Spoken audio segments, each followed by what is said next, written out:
Hey guys, it's Baban, and I felt like drawing some more Dangan Ronpa stuff, so I did. This one I sort of tried to make it look like a comic book cover, just to test what that'd look like. So yeah, you can see like the really crappy sketch I've got as a background, like the really quick thumbnail I started with, and I did a video on like why I do those and how they can help you.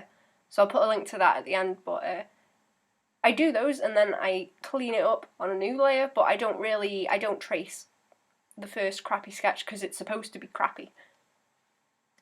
I tried to make the poses have a bit more movement in them because that's obviously something I always want to work on. You can see I've got a bit more like crazy curves going on in the legs. I'm getting a little bit better with legs, so I'm managing to figure out all the shapes that are in them and how to make them look cool and sort of have a lot more movement and shape to them. Turns out they are actually really good for making crazy shapes with. So as much as I do hate drawing legs, they are really, really good looking when you can actually figure out how to draw them right. And I had to like redraw a few things because like backgrounds are difficult, and I don't think that's in the right place at all. That weird tower. I can't remember what I can't remember what anything in the game's called because I forgot I played it. I didn't actually play it. I watched someone play it, but it was a while ago. I definitely need to look more into using SketchUp for doing backgrounds, like building a base with them and using that as a bit of a base to draw from, because it does take quite a while for backgrounds, but I do want to be able to do them without any sort of help, which is why I do it like this. Like, if I draw anything, I do it without any help. I think the only thing I got was references for the characters, just to make sure that they looked right. But otherwise, it was all just shat out my head. And this is again me just testing how much stamina I've got to try and finish something big, because there's quite a lot going on in this, and I wanted to see what I could do with it. Now, I did originally plan to colour it in pretty much flats and pick a nice colour scheme and colour it in flats and have it maybe more cartoony than it is. Like a bit more simplified and cartoony. So at this point I'm still thinking that, and I'm just going to use the line art as a base to fill my colours in. But when I got round to it, I ended up painting it because things got out of hand, because that's what happens. When I do something big, I just think, sod it, I'll keep going, I'll make it more elaborate. And then it takes more and more time and it starts to get on my nerves. Yeah, so I'm doing the line art, and eventually when I started doing the background line art, I got to the characters and I thought, nah, let's try something a bit more Dangan Ronpa-y with the thicker line art, like a bit more weight to it. So when I go and draw the characters, they have a lot more weight to them, and I didn't record all of the line art because it gets a bit boring to watch. But you can see I'm still sort of cleaning up the sketch a little bit. Just added in little details that I'm thinking of adding as I go along. And it's me doing the light, so I block everything out first with simple line art, and then I go over it and add depth after. Or actually no, this is me cleaning up the sketch, getting the expression right. I'm just trying to stretch it a little bit more, which is also something I'm still not entirely happy with. I want to be able to make weirder expressions. I want to be able to stretch them a bit more, but I think I fixed that one alright. It looks pretty good, I think. I'm not too happy with how long the sketches take, though, because especially with the characters, it takes me a while to get the pose right that I want, because I want everything to stay having a lot of movement, but I also want it to look like it has structure and not look too bendy and stretchy and cartoony. I still want it to look like something sort of solid. I just want it to look like it has movement. I also planned on making Komaru a little bit dumpier and chubbier, but I don't know, she kind of seems lanky in the anime anyway, but then again, everyone pretty much has the same body shape, especially the girls, they have like the same body shape with larger or smaller tits. But with the pose, I thought it's better if I just make it sort of lanky, because you can really exaggerate the legs then, which is, I don't know, like long-leggedy things is an anime thing, right? That is, I know I mention this every time I mention Danganronpa, but the style they use in it, where the head is extremely stylized and then the body is more realistic, it's really creepy. It really creeps me out. It's like they stylize the head and they don't really want to work out how to stylize the rest of the body to be the same level of stylization as the head. And yeah, when you actually like see their bodies in full and you're not just looking at their face, it can look really creepy. I think the best design characters in Danganronpa are the ones that are actually a bit of a different shape, like they don't try to stick to more realistic proportions, like Teru, because he's like short and fat, his legs are short, he looks more cartoony, even his face looks more cartoony. The guy from Danganronpa 1, the otaku dude, I can't remember what he's called, but he's got like a little cat face and he's like dead fat and he's got short legs. And that just makes the proportions that they use look even more weird, because in comparison to those characters, it just, I don't know, it makes it look out of place. It's like they sort of want to be cartoony, but they also want these like anime girls to look sort of realistic in their body, and yeah, that's kind of creepy.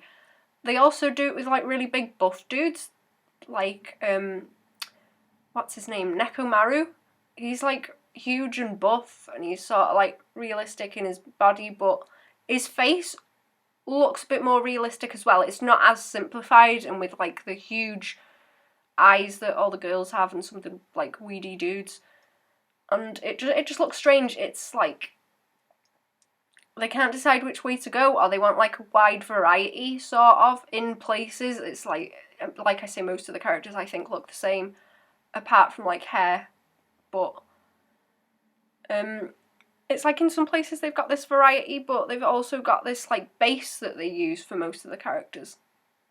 And it's just something that really looks off because there's no stylistic continuity. I guess that's an okay, but there's no stylistic continuity in it, because I get drawing them really buff or drawing them really cartoony, those sort of work together because they are both really exaggerated, but this in between where the face is like really simplified and the body is like more realistic, it just doesn't fit. They need to sort of bring everything together with one kind of style, I think.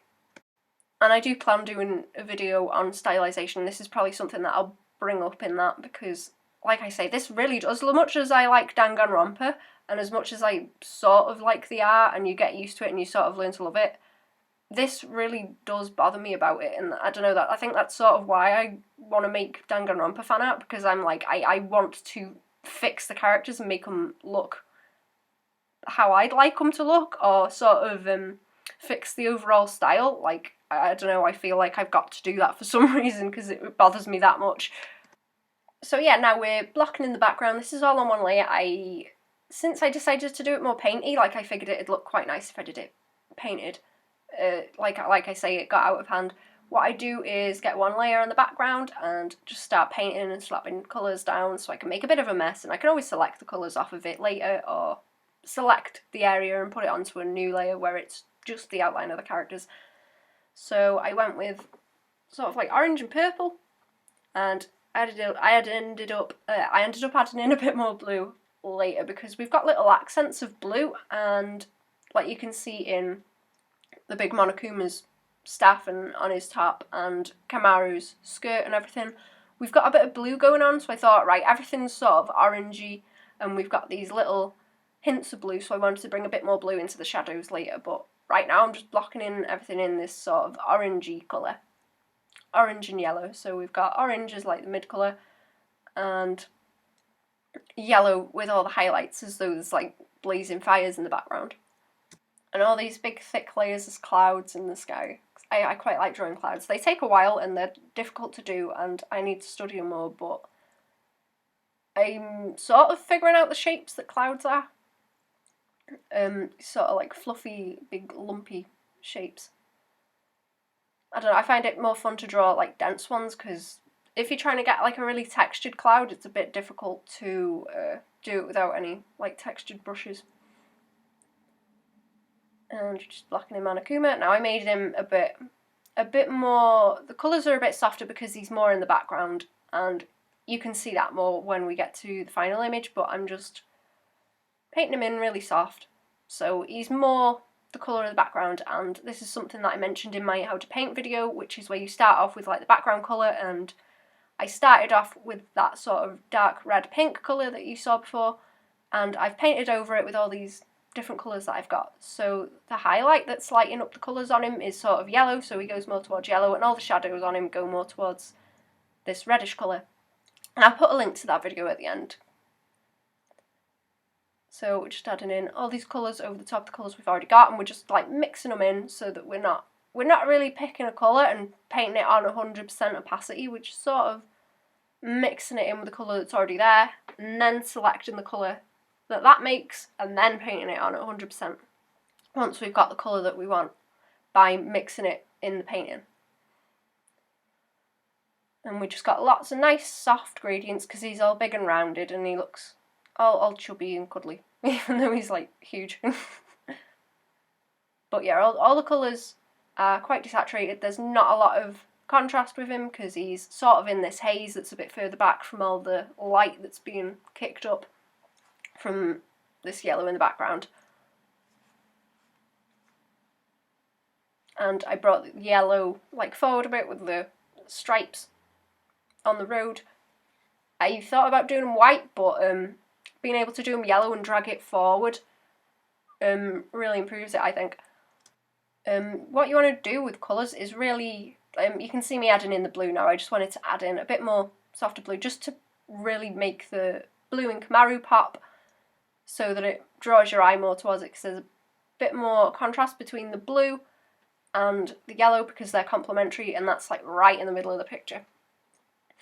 But yeah, what you want to do with the colours, you can see, because everything's mostly one colour and then we've got little pinpoints of certain colours, and if you can, you want to try and keep it to that and then add little bits of this colour that there's less of in different places, sort of drag it around to help lead your eye, which is why like I said, I brought that yellow down into the stripes on the road. It's sort of like how you'd use composition, how you'd think about that, like you have to drag the shapes around and use them to lead your eye to a certain point. You can also do it with colours, but it's a bit more subtle with colours. You can tend to see the shapes that people use in the drawing to help the composition. Like you can see the angles that I've got going on. You can see I've got it sloping one way with this bunch of rubble at the front, and then it slopes the other way with the way that the horizon line goes. And then we've got another angle from Komaru's head to Toko's head, and it sort of carries on up this tower and then around into the clouds. So there's that with the composition in the drawing, and then with the colours, I also did it with the blood, like how you see all these spatters and how they drag around. You sort of follow them around because they're brighter. I made them brighter on purpose so that you do actually follow them around. So we've got one that sort of curves upwards to this Monokuma, and I've got some that curve around from their feet, so it looks like there's a bit more movement and they're swooshing their feet around and dragging it around. Basically what you've got to do is make every little thing you add into the picture's got to be on purpose, and it's got to be to add to the overall feel of it and make you lead someone's eye around the picture and make it feel as though it's something solid and interesting, that it's actually somewhere where something's happening. Which I guess you could use the word continuity again, because you want to feel as though everything hasn't just been plonked there, as though it's just something you've drawn, and it's just someone's just been plonked somewhere, like someone's just standing in a field. You want to see how they've got there, what's happened while they're there, what sort of movements they've been doing, which can be kind of difficult with like a 2D flat image that doesn't really move or anything. But it's just learning how to tell a story with a flat image, and even if you've got to exaggerate little things to make it more interesting, there's nothing wrong with that. That's sort of what you need to do in art. Okay, so now that I've pretty much got everything down, I'm sort of messing about with putting some words in and painting in all the details now, because it's pretty much, it just needs polishing. Just need to polish the turd. So I'm just dragging in more colours from the background, putting in a bit more shading, because I've just slopped all the colours down. And what I did was, because I thought the colours were pretty okay, I selected all the line art and sort of blocked out the shape of the characters, so I had them all like set out in their own layers. And then I took that selection area and selected from the one layer painting that I did, copied that area and pasted it into the just shape of the characters so that I can lock it off as one layer and put the transparency lock on so that it doesn't go outside of the lines when I'm colouring in. So I'm just doing lots of shading, adding little details and sorting everything out. And I've got all that blue on a different layer that's sort of more in the shadows. Now, I think I should have maybe painted that in as I was going along, maybe painted the blue in, but it's pretty hard to paint in sort of gradients. And with the way that the Manga Studio brushes work, it's sort of hard to get the same painty texture when you paint all the details on a different layer. So I tend to want to do all the details and the flat colours on like one layer and keep it as that, and then add colours over the top so that I can get with like overlays and stuff, so that I can get nice gradients of colour over them. But yeah, I think it's probably easier to do in Photoshop if you want to get like a nice gradient and then add the shading on a separate layer over the top. But yeah, the way Manga Studio works, the way the brushes work, it's not really the friendliest thing for that. So I'm sort of figuring out how you should be doing it, and at the same time trying to adapt in Manga Studio to it. And just adding in the highlights around the edges. That's Shirokuma, right? The white one. Shiro is white. I don't know. I'm not a weeb. I don't know all these Japanese words. I do know that Shiro is white though. And the shading does look pretty pasty here. It's not got much like pop to it, but yeah, I add in like overlays later to get all the wacky gradients. It's just sort of flats at the moment. Flats and a little bit of dragging other colours in. I thought Komaru's shirt ended up looking okay though, because it's got like a little bit of orange dragged into it, a little bit of purple from the background. Like the colours sort of make a bit more sense in it. In other places I tend to get a bit too overzealous with putting colours down at like full rather than using my painty technique, which I mentioned. I'll put a link to that video at the end, how I started painting. And I forgot some details on Komaru's arms, like the little bounce lights, I think, which that's going to annoy me in like a week or something. I'm going to hate this in a week anyway, so it doesn't matter anyway. But yeah, you can see how you get like all these nice soft gradients with the blue when I put that over the top, that other layer. And just adding in little details. You might have seen before, I've got a layer where I've got all like little pink scribbles, and that is where, there it is. It's my notes layer where I put it right at the top, just so it's over the top of everything. And once I start getting into like the shading and the meat of everything, I tend to forget about little details, so I have to, before I really get into it, I go and make a layer and scribble all these little details in that I want to add in just really quick, just to remind me where they are, so that I actually do go and add them in and don't forget about them. Especially like things like glasses, I forget. Things like, I would have forgot to put all the aerials in, a little helicopter at the top, and Monica, and half the Monokumas I would have forgot probably if I didn't put that little note in, because it's really easy to forget, like especially for me. I don't know. I sort of suck at remembering stuff, and when you get really into something like this, you probably are going to forget. And there we go, we're just adding in more glow and bringing in a bit more light just to make sure that that is the focus. Make it look a bit more crazy. There we go, it's pretty much finished. I think I went and added in like a little bit more after, because I forgot some stuff. Just adding in more blood splatters, because why not? Add in more pink twix, it makes the blue and everything pop. and I redraw it. I always end up redrawing the any words a few times because I sort of suck, but I'm starting to like drawing words more. It's quite fun. It can really bring a thing together. Okay, and there we go, it's finished. If you'd like to buy prints of this, there's a link in the description to my Redbubble where you can get it on like various things. Give us a like if you liked the video so I can do more. Share if you think someone else will think it's cool, and subscribe for a new video on Tuesdays. And hey, tell me who your fave Danganronpa character is in the comments. Yeah.